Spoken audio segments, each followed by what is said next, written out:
Жылдар өтөт, заман алмашат, мода өзгөрөт. Бирок кыргызымдын ак калпагы ошол бойдон эр жигиттин башында.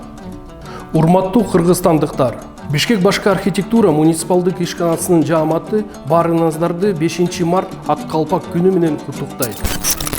Бул башымда турган ак калпак бул улуу тооду мекендеген кыргыз элинин улуттук баш кийими деп саналат.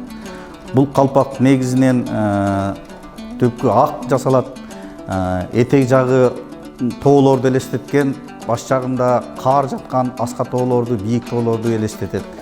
Анан бул калпак койдун жүнүнөн жасалгандыктан ысык өткөзбөйт, суукта суу өткөзбөйт, жеңил, бүктөп коюп жап койсо сактала берет, кайра башына туура кийиш керек. Бул калпак адамдын өзүнүн жүрүш турушунда түздүктү сактайт. Буруштуруп калпакты кийип алган болсо, ал өзүнүн көркүн жоготуп коет. Ошон үчүн адамдын жүрүшүн, баз жүрүшүн, башынын кармашын, түз кармагынга дагы өзүнүн ролу чоң деп ойлойм.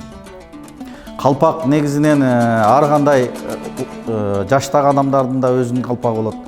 Калпак эгерде жаш балдарга жээги кызыл болуп белгиленген калпак, бул үйлөнө элек жаш балдардын кийген баш кийими болот. Ал эми жээги караланган калпак бул үйлүү жайлуу болгон чоң адамдын баш кийими. Андан өзүнчө башкача калпактар болот, бийигирээк калпактар. Алар баягы улуу, сыйлуу, аксакал, эл башкарган адамдардын кийген калпактары болгон. Калпактар ушун менен өзгөчөлөнүп турган.